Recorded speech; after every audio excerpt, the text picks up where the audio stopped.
तृणधान्यांची ओळख. गहू, बाजरी, वरई, मका, ज्वारी, तांदूळ, नाचणी ही सर्व तृणधान्ये आहेत. यापासून आपण पीठ करतो व त्या पिठाचा समावेश आपण जेवणामध्ये करत असतो. तर पहा, हा गहू आहे. गव्हाचा रंग तांबूस आहे. गव्हाच्या पिठापासून आपण चपाती, पुरणपोळी, मोदक बनवतो. ही बाजरी आहे. बाजरीच्या पिठापासून आपण भाकरी बनवतो. बाजरीमधून आपल्याला उष्णता मिळते, म्हणून आपण थंडीच्या दिवसामध्ये बाजरीच्या पिठापासून बनवलेली भाकरी आहारामध्ये खातो.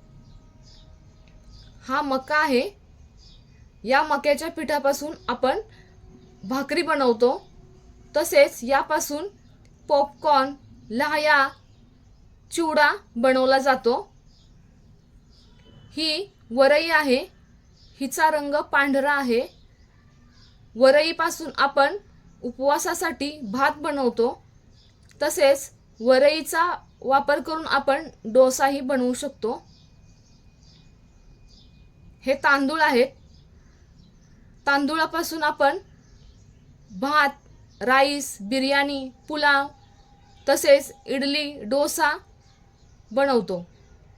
तसेच तांदूळ बारीक करून आपण खीरही बनवतो.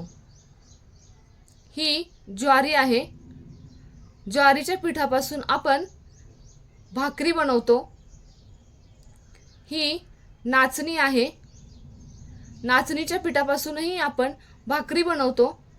तसेच पीठ बारीक करून याची खीरही आपण बनवतो. ही सर्व तृणधान्ये आहेत. या तृणधान्यांमधून आपल्या शरीरासाठी आवश्यक असलेले घटक आपल्याला मिळतात. याच्याबद्दल अधिक माहिती पाहण्यासाठी माझ्या व्हिडिओला लाईक, शेअर आणि सबस्क्राईब करा. धन्यवाद.